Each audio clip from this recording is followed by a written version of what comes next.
Welcome to another exciting Microsoft Flight Simulator video. In this video, we are covering Flight Lesson 7, which is navigation, flying from A to B.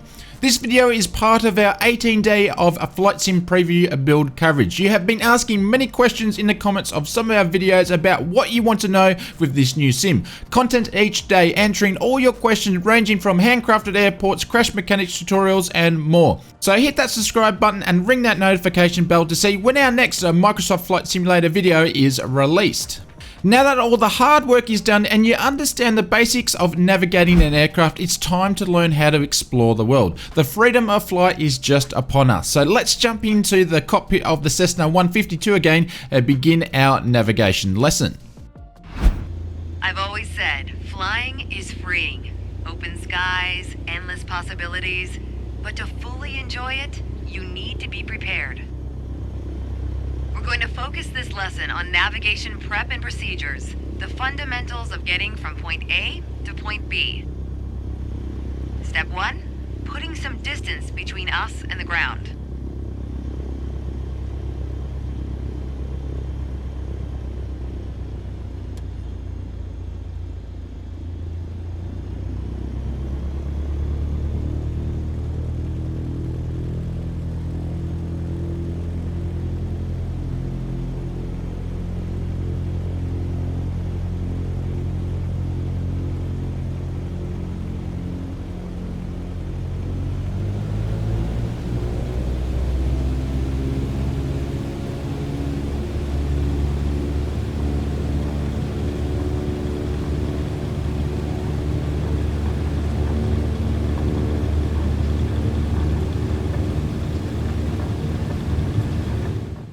So at this point of the lesson, there is not much instruction other than takeoff, but in my mind, I'm basically going to do a 180 and fly over the Sedona Aerodrome because I do know with navigation, I need to use this airport as a reference. So we'll get some instruction soon.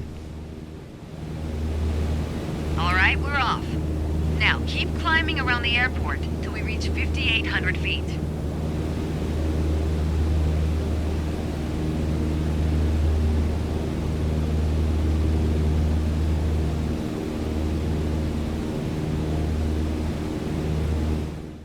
And if anyone's wondering why I haven't made a turn back to over the airport yet, is that you need to be a minimum of about 500 feet after takeoff to make your turn. So we're going to get up to what we're doing in our traffic patterns. We're going to get to 5,400 before we make our turn.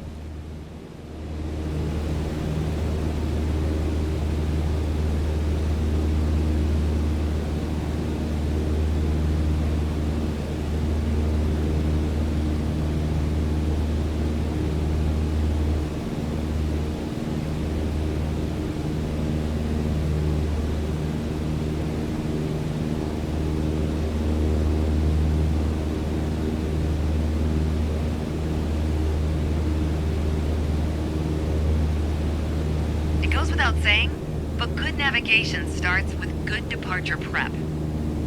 Let's set up the aircraft for the first leg of your trip.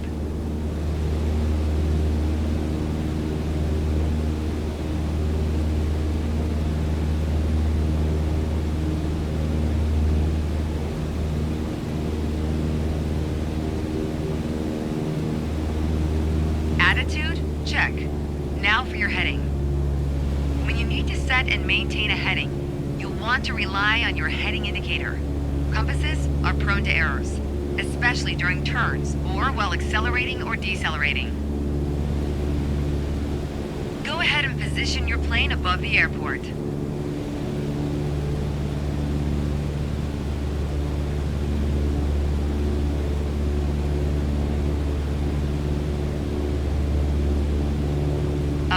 One last bit of departure prep. We need to validate the time. That's a fancy way of saying start the clock.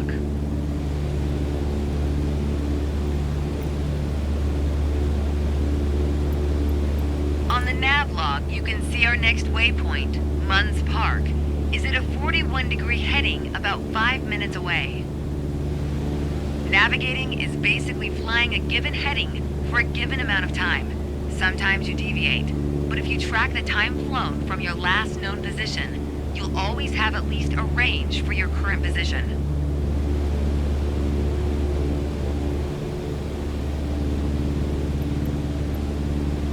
We all know speed can increase or decrease depending on the wind. That's why at your next waypoint you'll want to compare your estimated time en route with the actual time flown. Validate your estimate and your progress. Using a nav log is very important, especially when you're doing a VFR conditions like this or a VFR flight. So basically, my ETA is 4 minutes and 57. Because I'm still gaining altitude, I'm expecting that it's going to take longer than that. So you can access the nav log through the menu system up the top there and you can bring it down. You can even pop it out to another screen, but I'm just going to minimize it there. So other than just flying to Mons Park, our next waypoint, there's not really much to do. So I'm going to throw in a bit of a montage and we'll come back to you as we're coming to our first waypoint.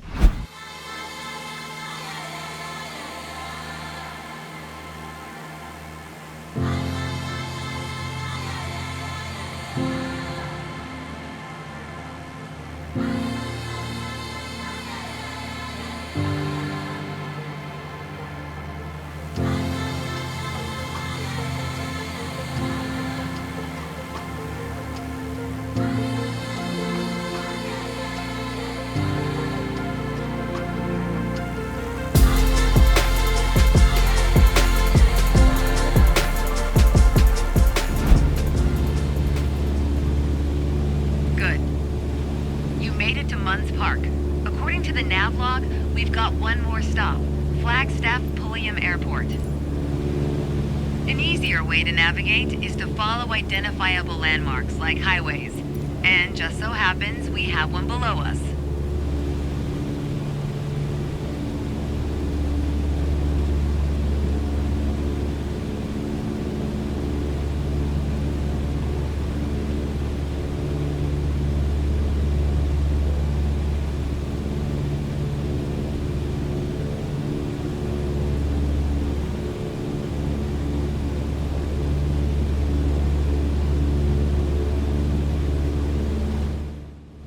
At this point, we've got a pretty good indication where Flagstaff Airport is due to the navigation marks in Microsoft Flight Simulator.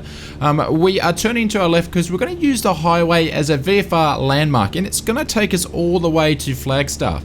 And the good news is, if we'll have a look onto the left or to the right, either side of the highway or the freeway, there doesn't appear to be many places to land due to trees and whatnot. So we're going to follow this highway all the way along to Flagstaff just in case we have any issues with our engines and we need to land. We've got a spot which we can land at the airport. So we've been saying that we're going to throw into another montage and we'll make our way to Flagstaff.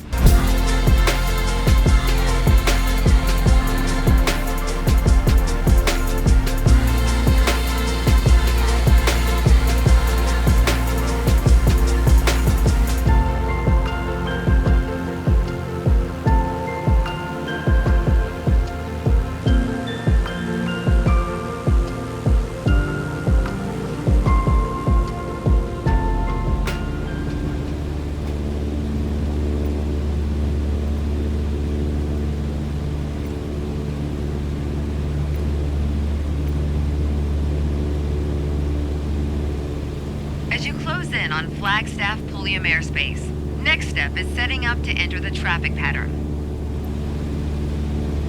We've got clearance to enter the downwind leg and land on runway 21. Keep your attitude, then follow the standard pattern.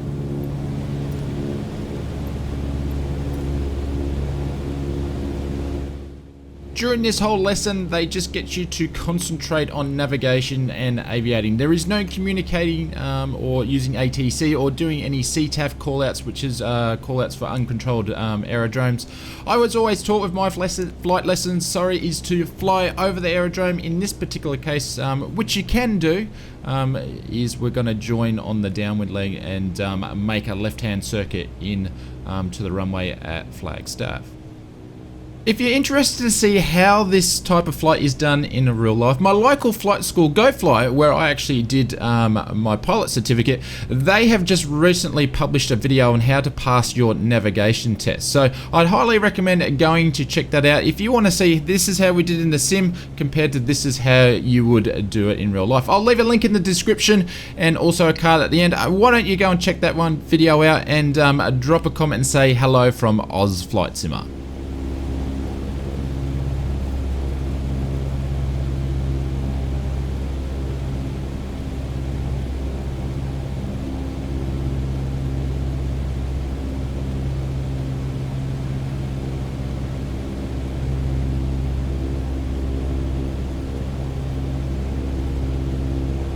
lower your nose to a cruise attitude and reduce your power.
Power should be at idle now, so you're losing altitude while maintaining cruise attitude.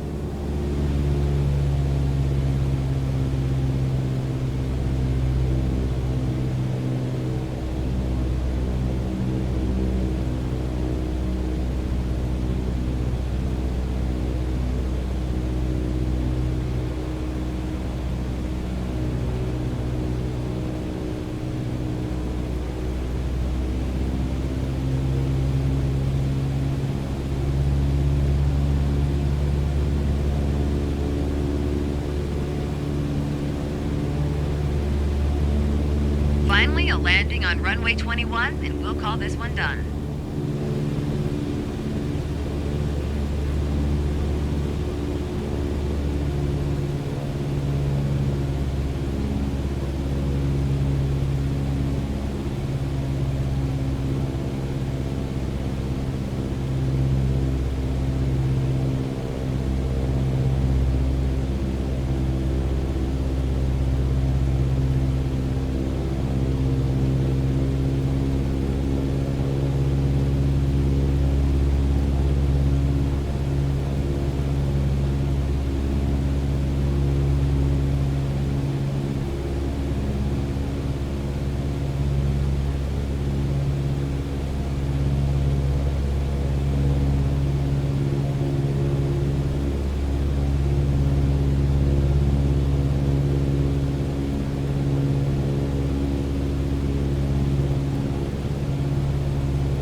All right, successful VFR flight in the books. Not bad.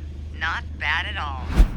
And that was our lesson 7, navigation. Our next lesson will be our last one, which is number 8, and that's basically navigation and doing our solo. So really looking forward to that one, putting all the lessons together and see how we go by ourselves.